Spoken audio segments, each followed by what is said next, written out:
Most bankers aren't ready to help you until after their third cup of coffee. But with Central National Bank's after-hours service, you don't have to wait for the bank lobby to open to get help. You can contact us from 6 to 8:30 in the morning or from 5 to 10 in the evening, and we'll connect you to a real, live, local person who can answer questions and fix problems 7 days a week. Bank different. Bank Central. Central National Bank. Member FDIC.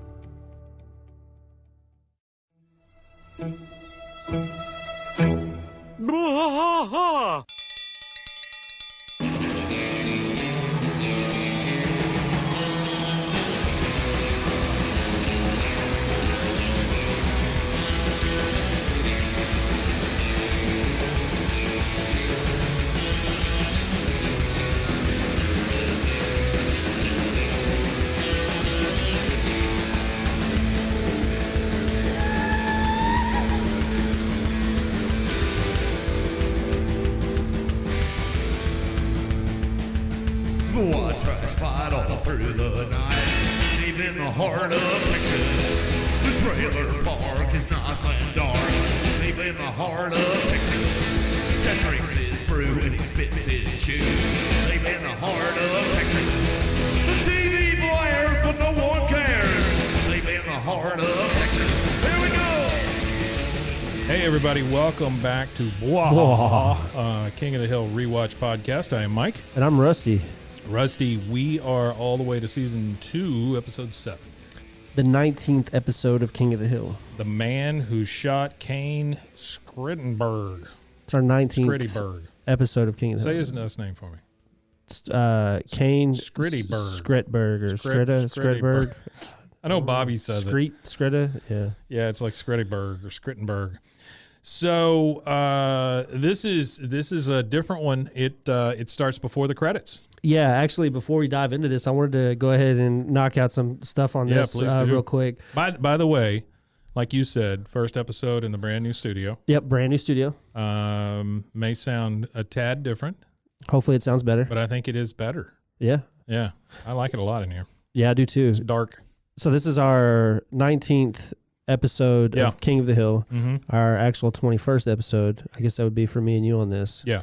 So that's great. So I wanted to touch on the writer real quick. So the writer, this was actually written by Dale Gribble's voice actor, Johnny Hardwick, and directed by the same guy who did the Willie Nelson episode, Monty Young.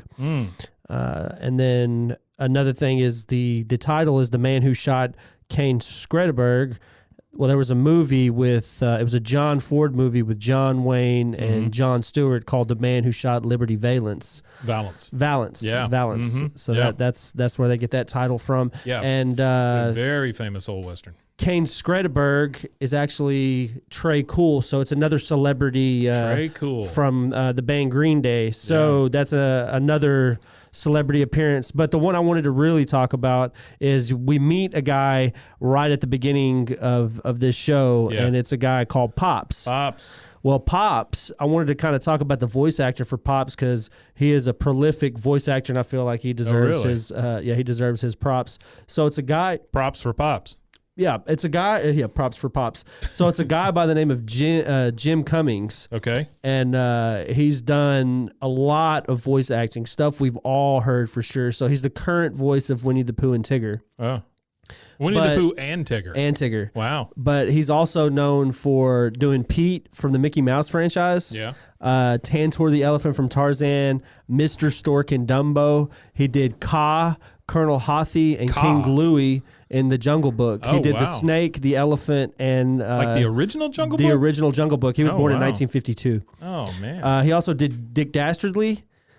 He also did Dastardly Taz, from the Wacky from Races? The original Wacky Races from the Hanna-Barbera stuff. Wow. He did Taz from Looney Tunes, Ed the Hyena, and the Gopher in The Lion King. God, this guy just does voices, doesn't he? Yeah, he does. He does some great ones too, like Cat from Cat Dog. Like that's from my childhood. He did the Cheshire Cat in Alice in Wonderland.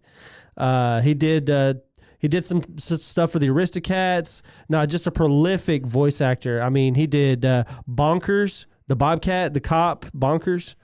That was a TV show. Well, it was a TV show when I was a kid. It was a cop. Oh, he's cat thing. It was he's Bonkers. like a cheetah or something, right? Yeah, something like that.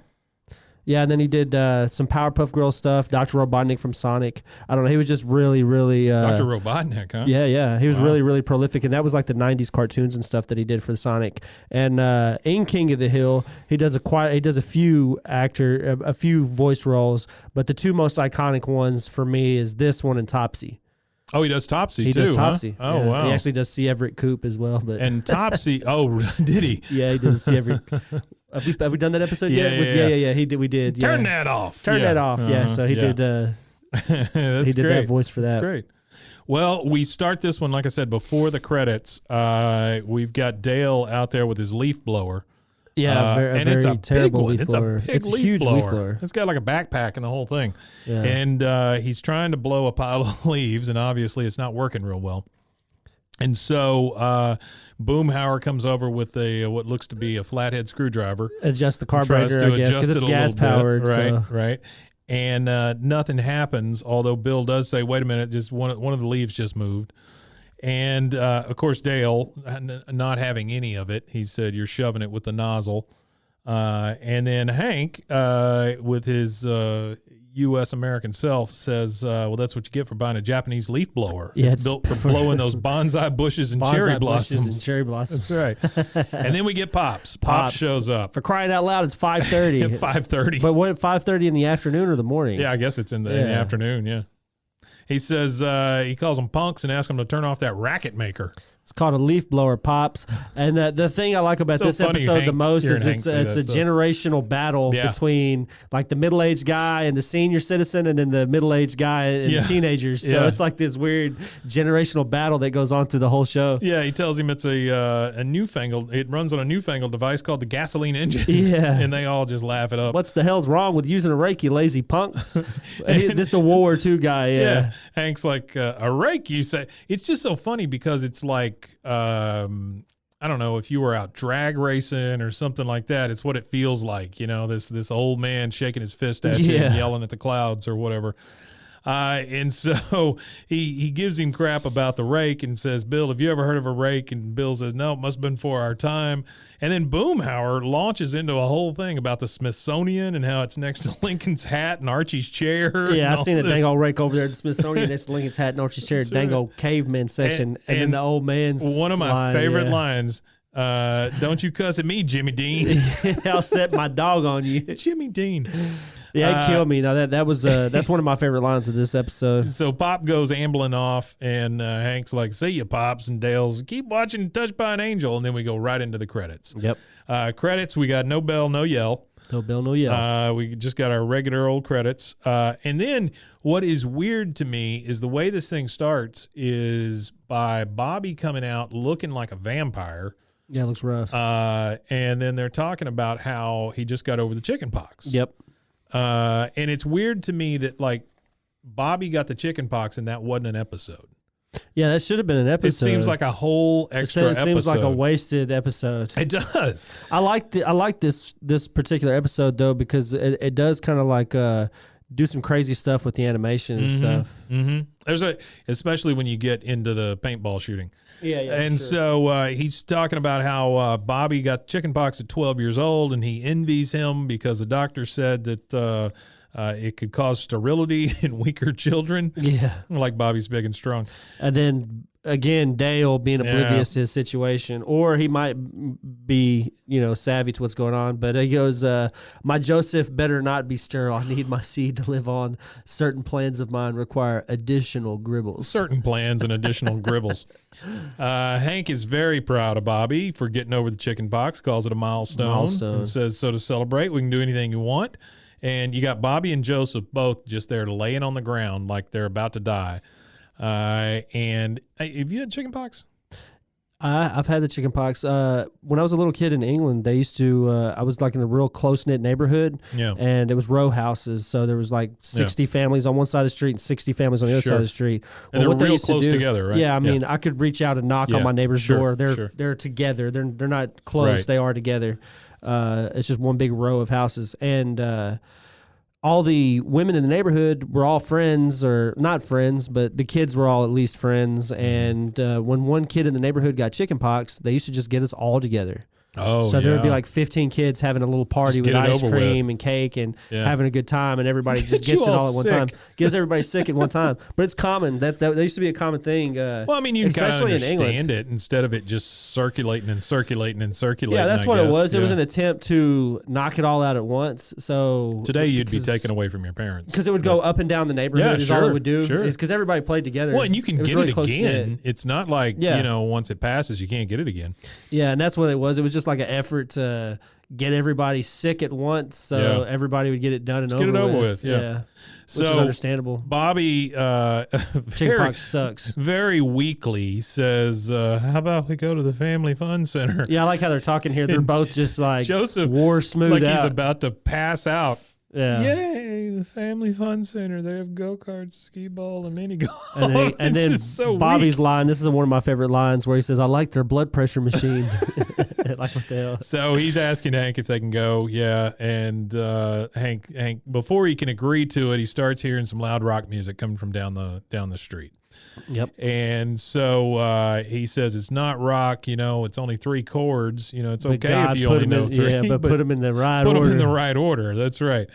And so Dale talks about how it's been giving Nancy headaches all week, and then yesterday her back broke out in scratch marks. Yeah, this episode kind of like Which is nuts. Was a little crazy. We'll get to the part where I think is the weirdest thing for this episode. And so Hank, being the guy who runs the neighborhood, basically, he says, "I'm going to go over there and straighten them out." I wonder if that music is what killed this as grass. they're walking Yeah, it up, was they see the grass. dead grass. Yeah. And he says, "Fellas, can I have your attention?" And Bobby is overtaken because he's like, "Wow, Kane Skretteburg, you're the 12th grader who put 'don't' on all the stop signs." And he just said quietly, "Peace." And then Peace. you hear Bobby go, "Wow." Wow. He's always infatuated with the weirdest stuff. And so Hank is like, "Hey, fellas, my name's Hank Hill. I'm the block I'm the captain." block captain. captain. What the hell's a block captain? Now, it's not that you don't know what a block really. Have you ever lived in a neighborhood with a block captain? So I don't know if what you that is. have like a neighborhood watch, like where okay. people will go out and watch the neighborhood, make Like sure a there's no volunteer crime service. going on. Yeah. Or the block captain maybe organizes the block parties, and if something's going on in the neighborhood that some guy doesn't Was it like or that in the whatever. neighborhoods you grew up in as a kid like that? No, You we have it really like didn't that? have that, but the neighbors did kind of watch out for each other. Well, yeah, the but neighbors it always wasn't- watched out for each other, but there wasn't like no organized No. effort to maintain the neighborhood. No, and we didn't have like an HOA or anything, Which is homeowners good, or yeah. something. I would never want to live in an can't. HOA. Yeah, that's nuts. They're telling you not to raise your flag on certain days and stuff. So he tells them he's the block captain, and he says, "No, it's not that I don't like music." And then of course the kid in the back is recording that on his keyboard, and he starts pressing the It's button. not that I don't like music. Not that I don't like music. Yeah, and Hank is like, "Okay, you just cut that out. This is serious." And then he looks over and he's like, "My Lord, you've got 5 plugs and 1 outlet here." And the Does your funny thing is that when you look at these plugs in this outlet, They're all frayed Like and- they're and wire frayed, nuts. they're wired together. Yeah, they're all wire nutted together and everything. Yeah. And I don't know. It looks like a catastrophe waiting to happen. He asks him if his father knows what he's doing there, and of course Kane comes back with, "My dad's dead."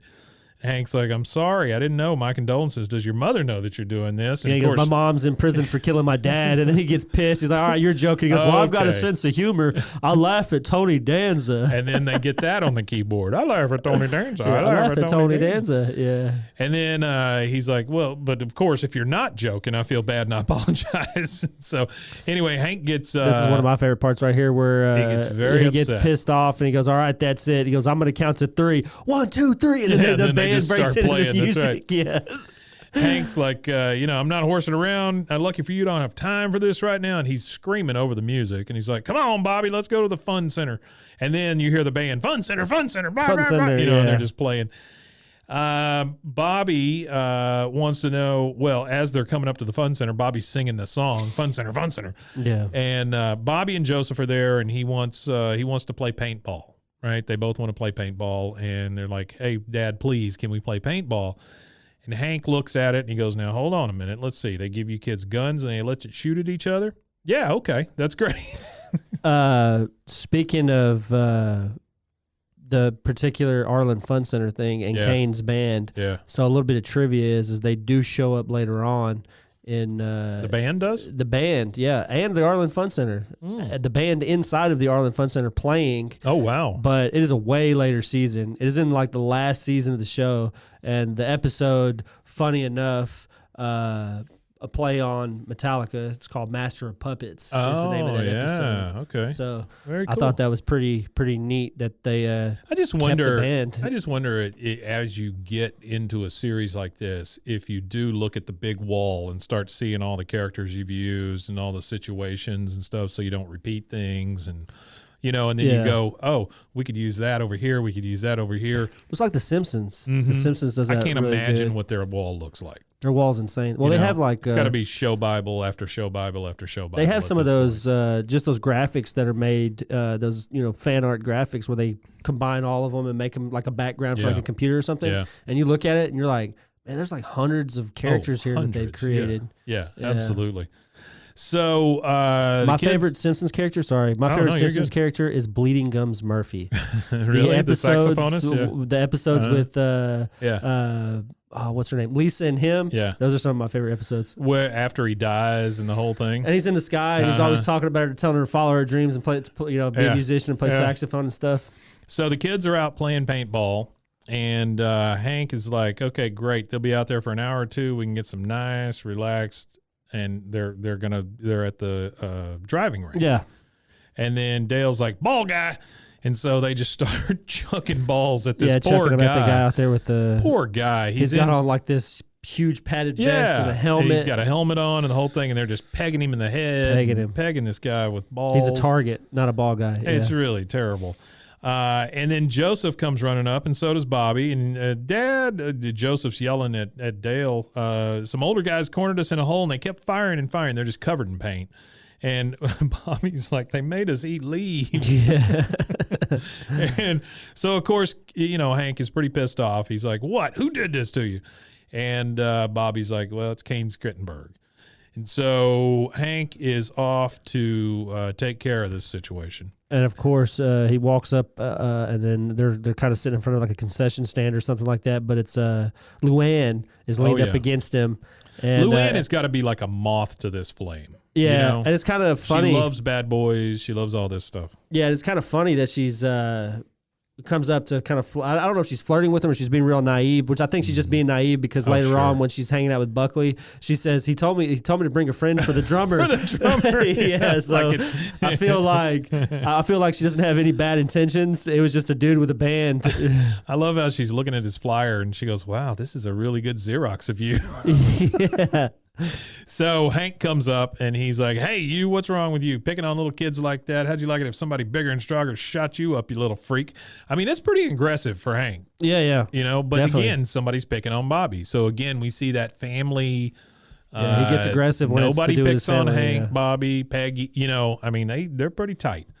And so one of the band members is like, "Kane Skretteburg's never been shot." Damn right. You first got to do it's not going to be some fat old desk jockey, is what Kane says to him. Oh, yeah. And then when Hank responds, this is really funny. And I know a lot of people that are like this. Oh, sure. They couldn't, like, do anything to save their life anymore, even though they were, like, some kind of really good athlete in high school. Right. But he says right here, "I'm a finely tuned ex-high school athlete. I spent 4 years holding you guys like you upside down over toilets." And then that kid's line after that where he goes, "I don't care how many guys you held in the men's room. You still can't beat us."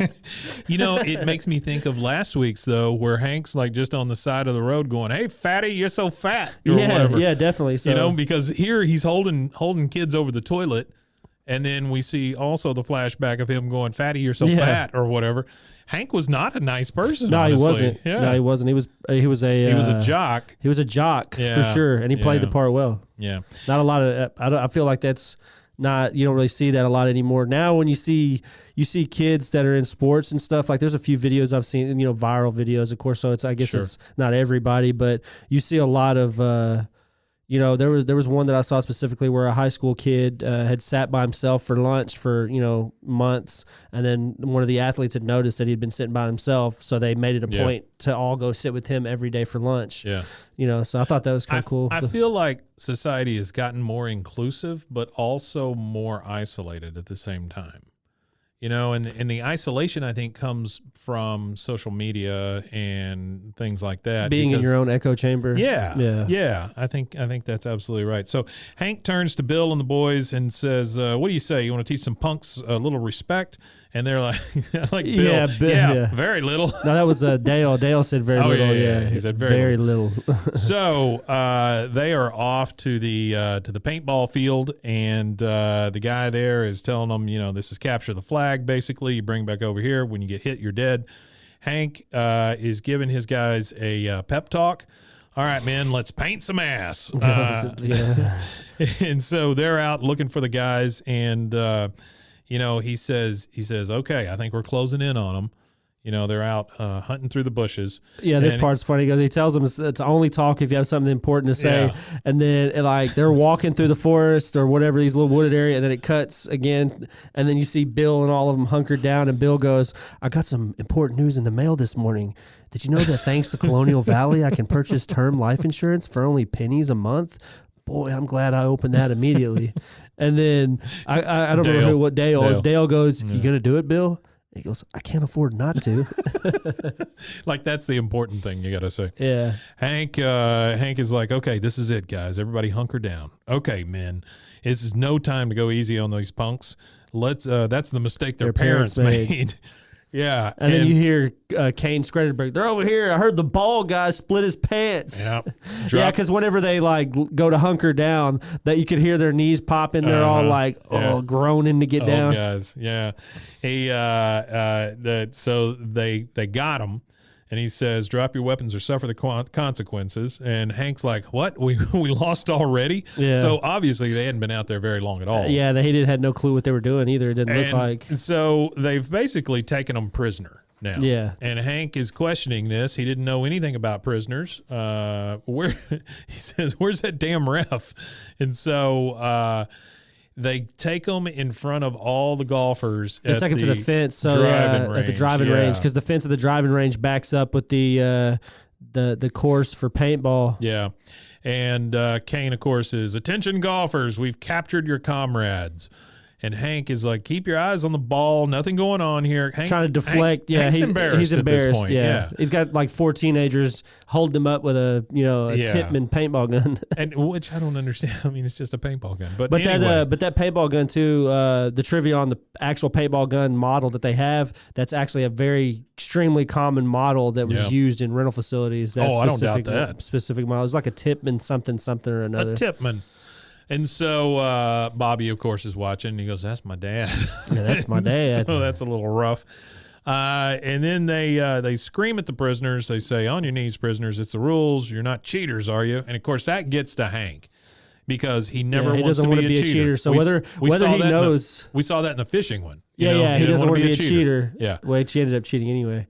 But he ended up cheating twice, actually. Sure. He cheated to get out of the trouble as well as cheating by buying cocaine. But he did not buy a frozen fish. No, he did not. So, he had a little more integrity, I guess, than Dale. Hank is still trying to keep his couth here, or trying to keep his pride. And he says, these kind of games go back and forth like basketball. They're in the lead now, but we're coming back. And then they shoot one of the guys. Yep. He goes, wait a minute. You can't just execute my men? Yep. And then they're like, later, Pops. And, of course, this gets right to them because now they're Pops. Yeah, God, how humiliating. Yeah. So he's humiliated here. Well, the how humiliated is freaking ball boy. Yeah. And he's out there being chunked and hit by the balls, and he's like, oh, how humiliating. When he's it's looking funny because I remember this phase in my life where my dad was struggling with the fact that I was becoming, older, and that's what it looks like. This whole episode is just like Hank having so much trouble. It didn't even seem like anybody else but Hank is having the most trouble with the fact that he's aging. Yeah.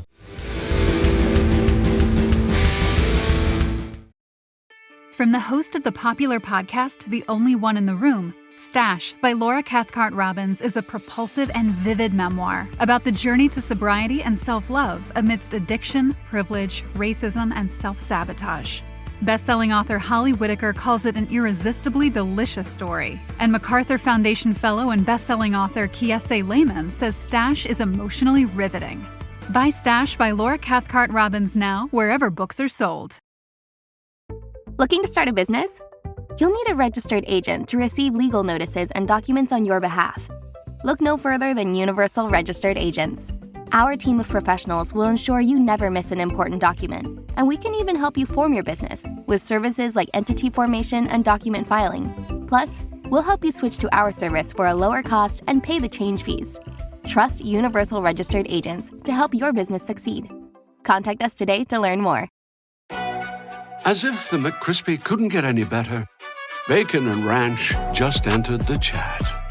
The Bacon Ranch McCrispy, available at participating McDonald's for a limited time. Ba-da-ba-ba-ba. It is summertime here in Central Texas, and I don't know about you, but I am already sweating. Oh, yeah. I've got swamp ass and ball sweat more than I know what to do with. And, if it wasn't for Ballsy and their products, I'm sure right now I'd be able to smell my own balls. So I'm really, thankful for their products. Yeah, your cleanliness is a reflection of you, especially below the belt. I think about cleanliness a lot because, like, I've got a beard. I've had one for a long time. You've got one. But I never really think about taking care of my down under as I do my face.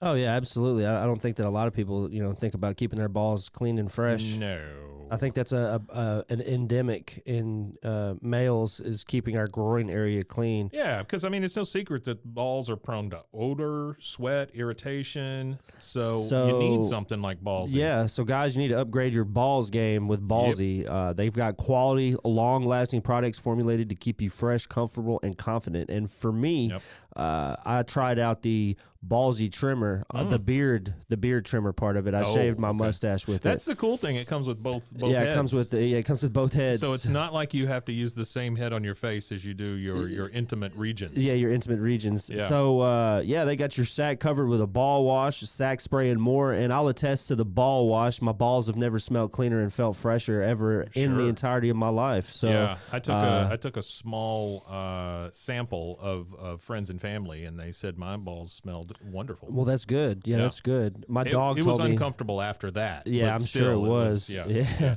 So, when you go to Ballsy, you can get different things like you can take a quiz to see where to start. They have a sack pack. The sack pack has all of it. It's the trifecta. It is the ultimate trifecta of products specially formulated to take care of your most prized possessions, which should be your balls. And the big thing is it is made right here in the U.S. of A. In the U.S. of A. That's right. And it always will be.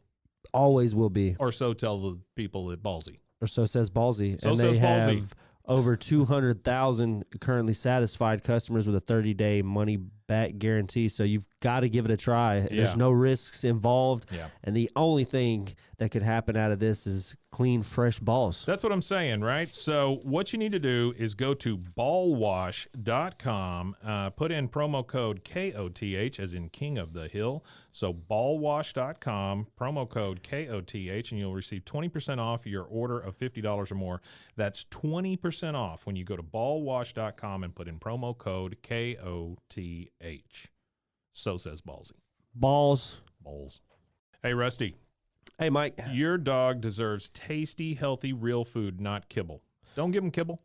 No, I like to give my dog food that's created by a vet that exceeds all industry standards. There you Fresh go. dog food, a stable shelf life, and affordable.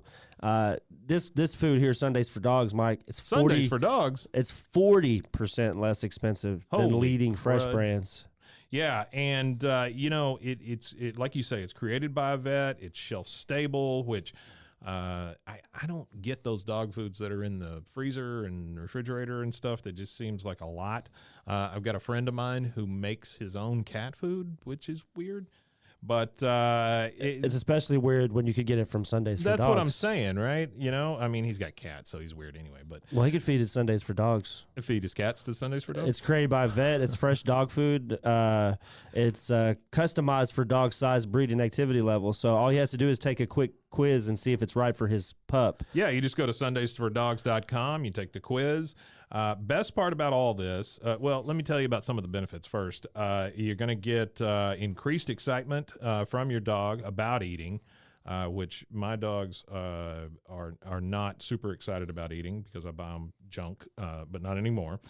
You'll get better stool, which, if your dogs stay outside all day, that's a big deal. You'll get more energy out of your dogs, improve weight, softer coat, just a better life for your dogs if you feed them this my stuff. dog loves it. It's real easy for her to eat. She's an older dog, but it's really easy for her to eat. And she's 104. She's 104, yes. Right. And the fact not that in it's dog years, not in dog years, in human years. Yeah, she's extremely, extremely old, and I think it's due to eating Sundays for dogs. Sure. Which the quality ingredients are really good for her health. The crap they put in, a lot of the store brand stuff is just junk for them. Yeah.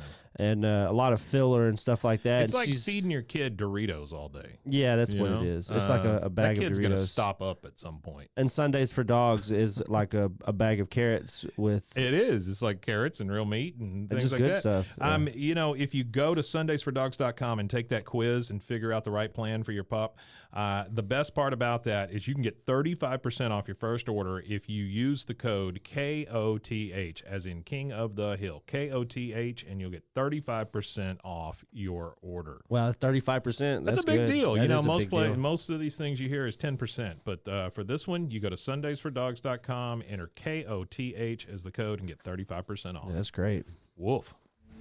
Watch us fight all through the night, deep in the heart of Texas. And so this is obviously a commercial break, and we'll be right back after this.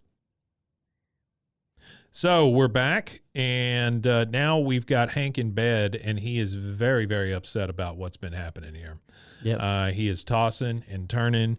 Peggy doesn't seem to be tossing and turning, but Hank is, and he is seeing some real visions here. I think this is where you were talking about the animation stuff. He's seeing it seems like visions of Nam or something.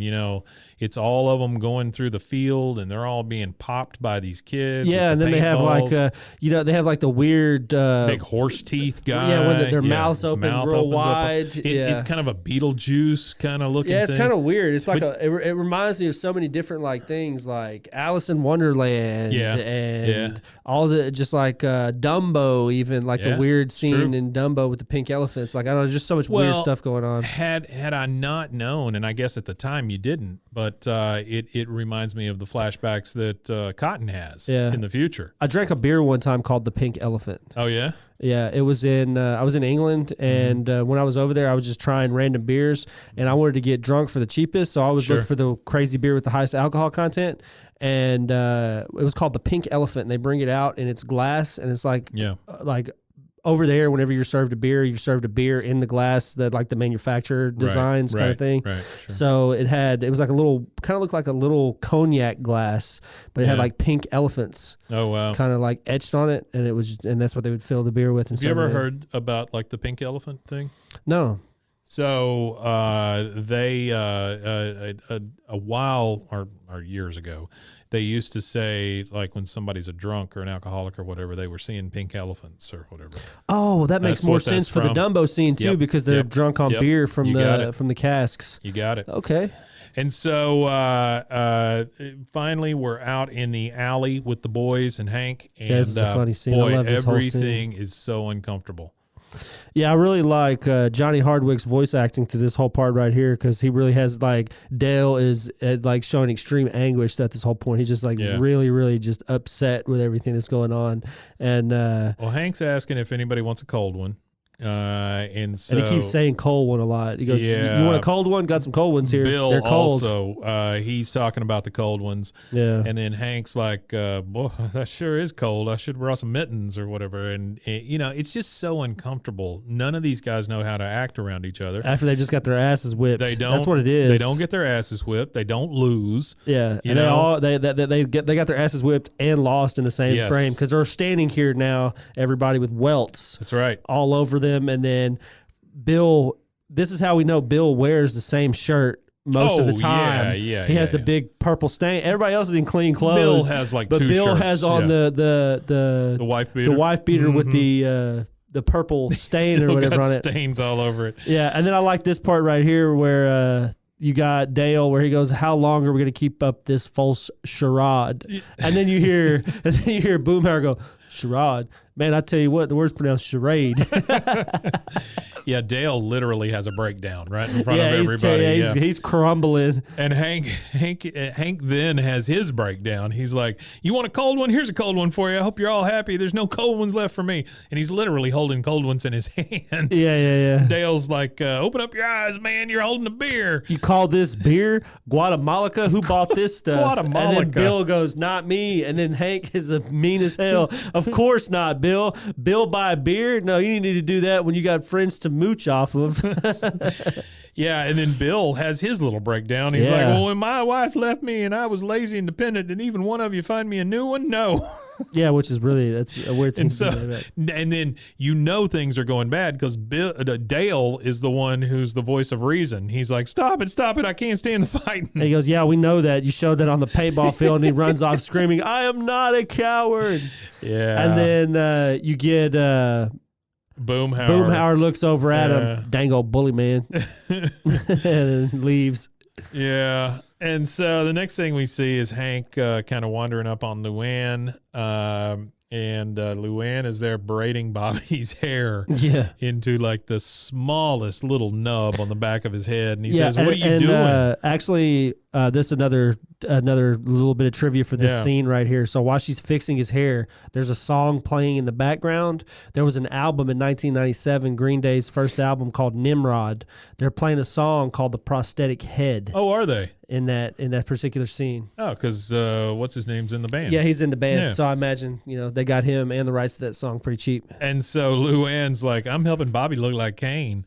And she's got that, it's the tiniest little nub, man. It looks like, thing. do you know, I don't know if you ever have eaten like liver pate or not, like the liver sausage? No, I don't eat You don't eat that? You don't no eat liver. that? Well, I've eaten pate, but not, pate. I guess goose you know how pate has the little thing at the end of it? Like it has the packaging, or even breakfast sausage has a little metal deal and it has a little piece of plastic. That's what his head looks like, a little nub off of the little plastic on sausage, yeah. And so Bobby is just feigning over Kane. He's so cool. He said I could be the Stubborn Stains groupie. So Stubborn Stains. Hank did not like that at all because the word is roadie, Bobby. Yeah. It's not, he meant roadie. At least I hope to God. Yeah. For those of you who don't know, a groupie would mean a little bit more than, what I think Bobby intends here. A few favors on the bus. A few favors on the bus. We now see Hank and Peggy in bed, and Hank is really squinting at stuff, and Peggy's like, "Hank, for goodness sake, just put on your glasses." And Hank, really feeling it, says, "Only old people need glasses to read. I use mine to drive and run and jump." And then he's looking at He's looking at Peggy this whole time, and she looks at him with you could see the look. She's giving him kind of a look or whatever. Anybody that's married or been married or been in a relationship with a woman has not seen this look. Oh, yeah. So he gives the look, and he can't even see it. He's like squinting, and she's like, "Hank, I'm giving you a look." He's like, okay. Yeah, and Peggy's like, "What is it, Hank?" Yeah, there's something bugging him for sure. And Hank's like, "Those kids, I just can't take it anymore." And Peggy says, "Just tell them to knock it off." And Hank's like, "Who, me? I've already got my slippers off. Maybe you should tell them." Yeah, and then this is where you see Peggy doing what Peggy does best. She boosts Hank up, and she starts yelling at him, "Have you forgotten who you are? You are Hank freaking Hill, the man who won the Texas Propane Association Blue Flame of Valor Award, the man who drove raccoon after raccoon out of our attic armed only with a broom handle and a pillowcase, the man whose sperm struggled through that tiny urethra God cursed you with to create our wonderful son. Now you go back out there and get yourself a rematch." That's really fantastic. Yeah, I like that. It's a great scene. You very rarely see Peggy lay down the law like this, but boy, she is. When she does, she lays it down. Oh, yeah. Definitely. And She's then like, "Hank, you got to get your crap back." And then she gets, tries to put all this confidence in him, and he goes, "You really think we could beat them this time?" She goes, "Well, I know a few raccoons who would say Hank Hill can do anything he puts his mind to." Okay, so this particular scene, yeah. I don't know why it doesn't have it here. It doesn't have it where It says, oh yeah, he does. He says right there, anything. It gives her the eyes. It gives her the eye, insinuating the, sex or whatever, which is really weird. Weird. And then the even weirder thing is in the next scene, you could hear their bed squeaking, which is really odd. And when Bobby's like, Dad, the raccoons are back. That was the weirdest thing for like from all the other episodes to this one. It's super that is weird. the weirdest part of that. Remember, the show was written by, this episode was written by Johnny Hardwick. Oh yeah. So it's a little off. It's comedy. I mean, that's what it is. Nice. They used, Great and there's job. so many sitcoms that have used that particular deal that he's doing there for a cut scene to cut to the next scene of the show. They'll start they'll be in bed and then boom, the next day kind of thing. See a train go through a tunnel. Yeah, well, fireworks go off, something like something. that. Yeah. Yeah, what's weird to me is that Hank has kind of been emasculated, and then she restored his confidence, and then he asked for sex. Confidence restorified. Yeah, that's another favorite show of mine is Squidbillies. Oh yeah, they got a lot of. That's one of the things he says on there is confidence restorified.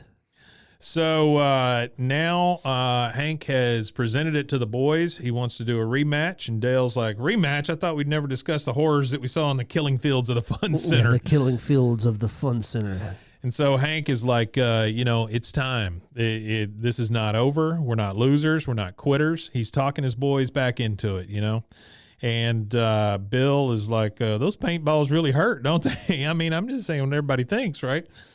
And here goes Hank. He's launching into the confidence that Peggy just gave him.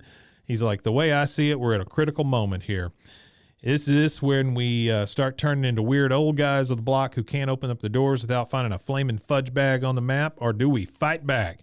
And so the boys are in. They've gotten their pep talk from their block captain, from their blocker from the football team. Mm-hmm. I mean, they got it. Right, they're ready. Or from the running back, I guess, from the football team. Whatever he was. They are ready. I guess him and Bill were running backs? Bill was the bulldozer, so he was a blocker. Oh, okay. Yeah, and Hank was, I believe, the running back, right? No, I think they were both. I think they were both running backs. I don't know. Or I don't know. I know for sure. We'll find out soon. I know for sure Bill is a running back because he's the bulldozer. This is time for our fact checker to check in. Yeah, there you go. Yeah.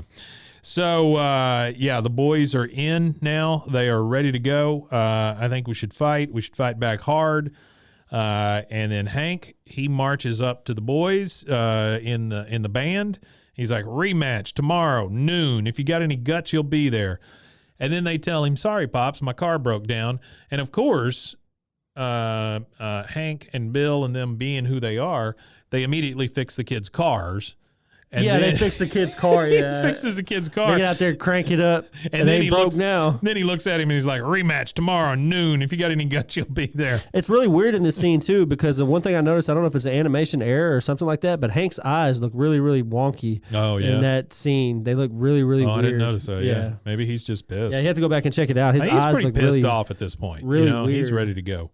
Because this doesn't happen to them. No, it doesn't. It does not ever happen to them, you're right. And so they go out there to get their rematch. The problem is they come back immediately. You don't see the rematch. They just come back and they're getting out of the car and they're all covered in paint. And Hank's like, well, at least this time one of us got a shot off. Yeah. Oh, the funny thing here, too, I thought was weird that when they're all like, they pull up and then they all get out of the car or whatever after they got their asses whipped. And what's his name takes off all his clothes. Yeah, Boomhauer. Boomhauer strips down into his his leopard print underwear and then walks across the street. Yeah, he. So we see everybody in the alley and Pops. They're all talking. Yeah, they're about, all standing out there together. Yeah, they're just like yep, and then Pops, yes sirree, Yeah, yes sirree. And then Hank's like, well, it's agreed, we're old.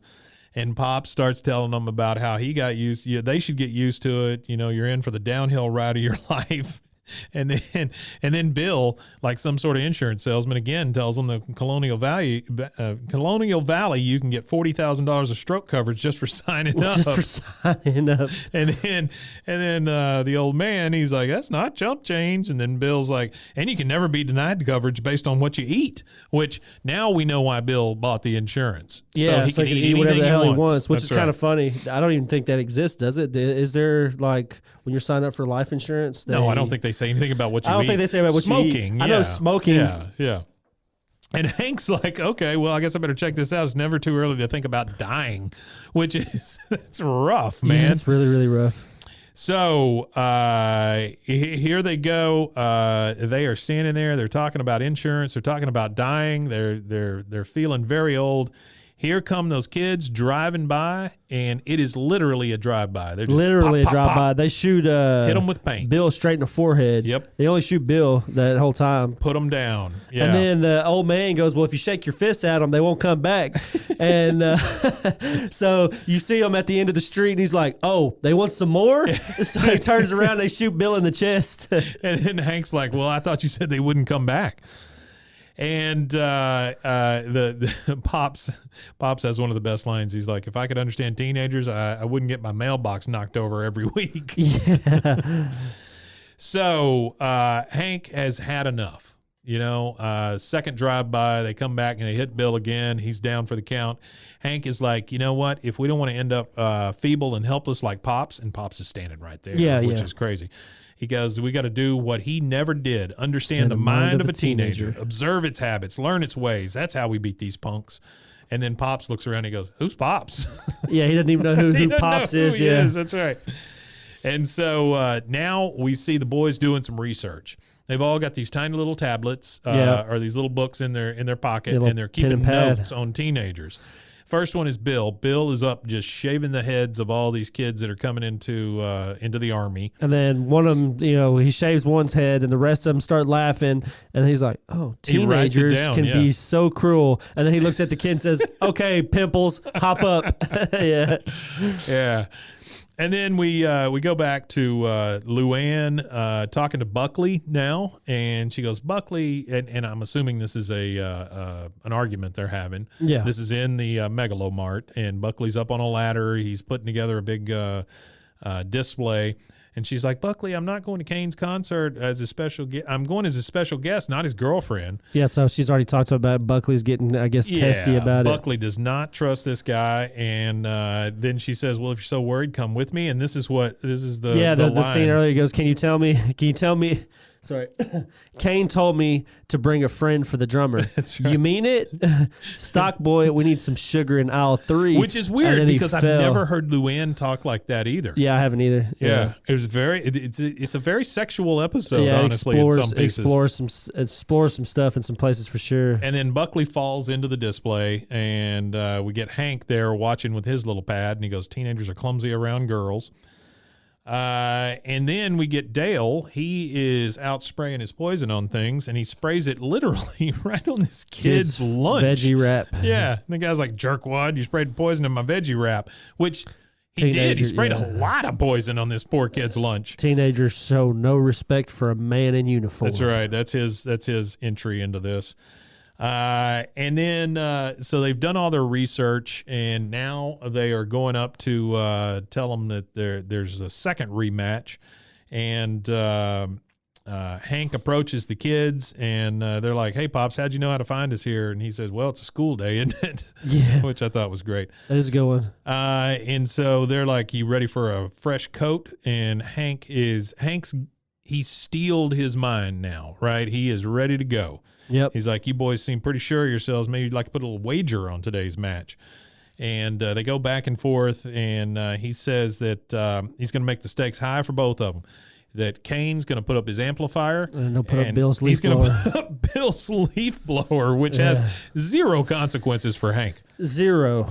So they agree to it. Yep, you got a deal. Yep. And they're out doing their second rematch.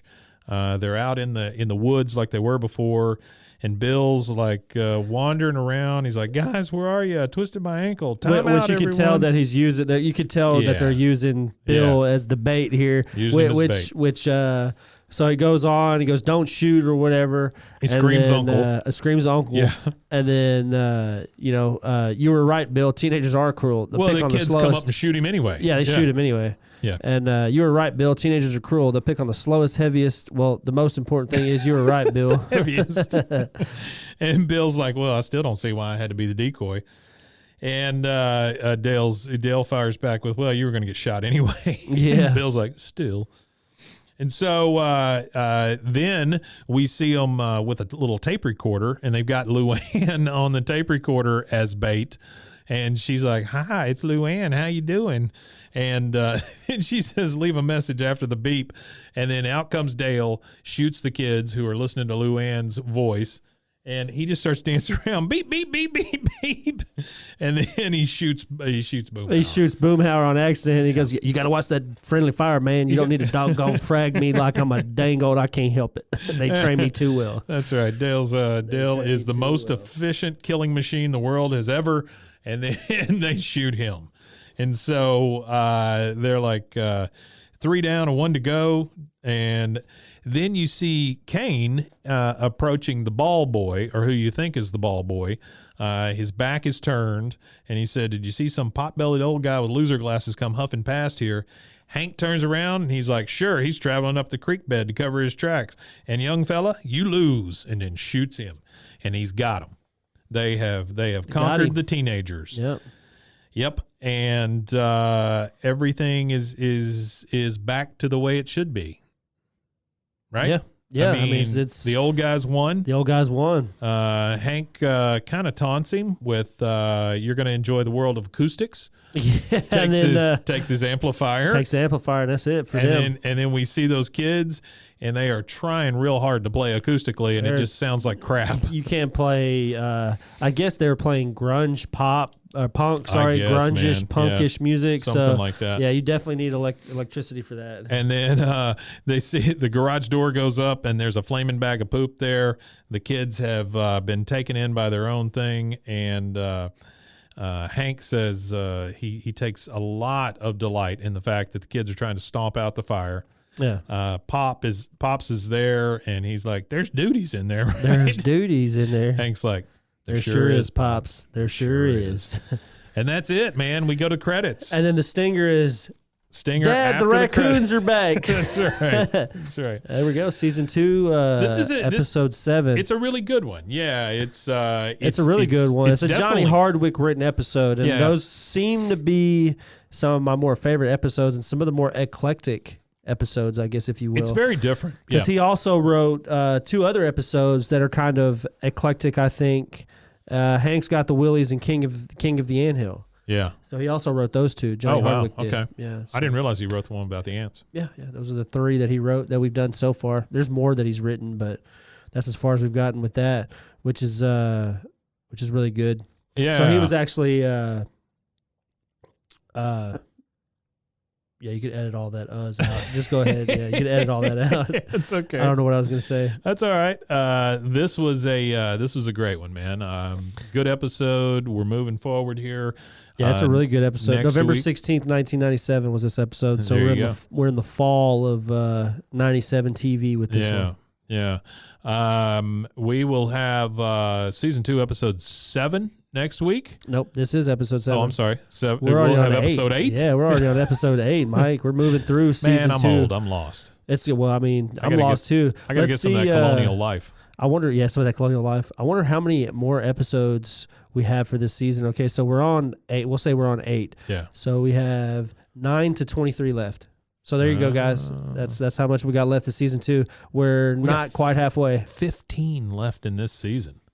Yeah, but it goes quick. It goes quick, and we've been shooting through quick at it. Yeah. I'm really ready for the Manger Babies episode that's coming up in a few, and then you have a whole episode pertaining to Leanne's saga. That's a really good Manger episode. Babies ends up becoming like an extra character in the entire show. And then one of my favorite 2-part overlapped parachute 2 seasons. No, this is not the parachute. This is the propane boom. So this is the Megalomart explosion happens at the end of this season. That's a big one. Which carries us on into the next season with the first episode being the part 2. Weird for an animated show to have a cliffhanger like that, but it is. They did it a few times, and they did it great, and they did a great job with it. And I think that's it's reminiscent when you go and look at The Office has a couple episodes that cliffhangers. Yeah. Parks and Rec has the cliffhangers. But for animation, it's crazy. Odd. Yeah. Well, it's like a situational comedy. It's like a sitcom, more so than The Simpsons, whereas The Simpsons talked about everything that was going on in the world at that time, pop culture and all that. King of the Hill really doesn't do that. The world of King of the Hill is more like reality than anything else. Yeah, and I think that's what they did. Like, if you made this show with real human beings instead of animated characters, it would still be just as funny. That's true. You know, and That's not true. many. I don't know that you animated could pull shows everything you could do off, that. but yeah. I mean, you definitely would couldn't have a take hard The time with Simpsons. her falling out of the plane and stuff. Yeah, some of that stuff you'd have a harder time with, but I mean, they can make that realistic because there's women that they base that on a real life story of a woman that fell, that far. So it's possible to survive those things.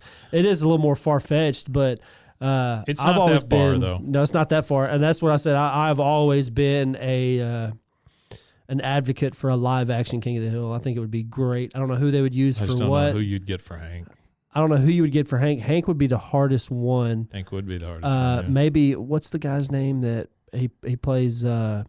He's on The Office. Is Kochner? He plays. Oh yeah, David Kochner. Yeah, David Kochner. I think he would be a good Hank. Maybe. Yeah. I don't know. He'd have to put on the Texas accent though, and that might be a little tough for that guy. Yeah, and then maybe I would love to see it a bunch of people that you don't know.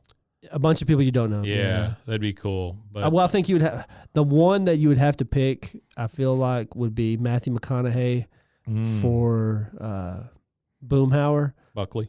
Or Buckley, that'd be wild. Buckley is Boomhauer. Yeah, Buckley Boomhauer would be pretty perfect. I think he would be. I think that would be a perfect. That would be one that you would just because Matthew McConaughey has the Southern accent, but he speaks real slow, of course. But if he sped it up, when did oh shoot, what's the movie he's in with All Right. Oh, Dazed and Confused. Yeah, when did that come out? 80s? Was it late 80s? I think it was 90s. But yeah, look real quick and see when that came out. 1993. Yeah, Okay. 93. Okay. And we're in 97 here? Ish, yeah. Okay. I just wonder if Boomhauer was in any way based on McConaughey. I don't know. Because I don't know his origins. That does fit like a friggin' glove, though. Yeah, Boomhauer's origins is only his voice. Yeah. His voice only has the origin story, so I don't really know where the actual character comes from outside of. That'd be funny to know. Yeah, I don't know who he's modeled on. You only know where his speech comes from, and that'd be super funny to know though if that's what that was. Yeah. That's just from the dude that called and left a voicemail or whatever. Yeah, I remember us talking about that. But as far as that goes, I don't know. It doesn't really. Well, I might have to look into that. This is your chance, Mike Judge. Let us know. Yeah, let us know. It doesn't where did Boomhauer come from? Was it based on Matthew McConaughey? All right. Yeah, he drives a 1969 Dodge Coronet Super Bee. That's about. Oh yeah, that's about right too. Yeah, that's about as far as you get here. He favors animal print bikini briefs, which we saw in this. He wears Calvin Klein CK1, and he's a strict non-smoker who carries a lighter implicitly for emergency uses or for lending. I imagine, and this is something my dad taught me. He said, always carry a lighter on you because if you're out and you see a woman that smokes and she doesn't have a lighter, you've always got a reason to strike a conversation. Ah, that's funny. Here, lady, can I help? It's bar etiquette. I imagine he got that because my dad was a big bar fly, you know, growing up. So I imagine it was bar etiquette. To, you have the lighter, like, oh yes, ma'am, I got you. Oh, how are you doing this evening? You know, you want to have a seat? That's funny. Well, man, tell them where they can find us. Guys, you can find us at BWAAAKOTH. That's Bois KOTH on all social media platforms. Twitter, TikTok, Instagram, Facebook. Twitter Talk. Yeah, Twitter Talk. Instabook and Facegram. Instabook and Facegram. That's it. Well, man, I had a lot of fun, just like always. Always. And we will see you again next week. Wimatanye.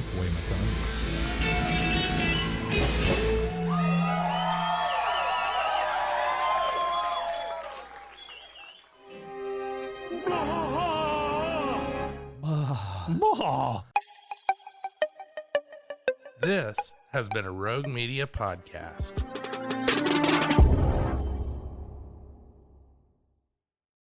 Support for this podcast and the following message come from Corient. Corient provides wealth management services centered around you. They focus on exceeding expectations, simplifying lives, and establishing legacies that last for generations. Leverage their exclusive network of experts to help achieve your personal and professional financial goals. As one of the largest integrated fee-only registered investment advisors in the U.S., Corient has experienced teams who can craft custom solutions designed to help you reach your financial goals, no matter how complex. Real wealth requires real solutions. Connect to a wealth advisor today at Corient.com.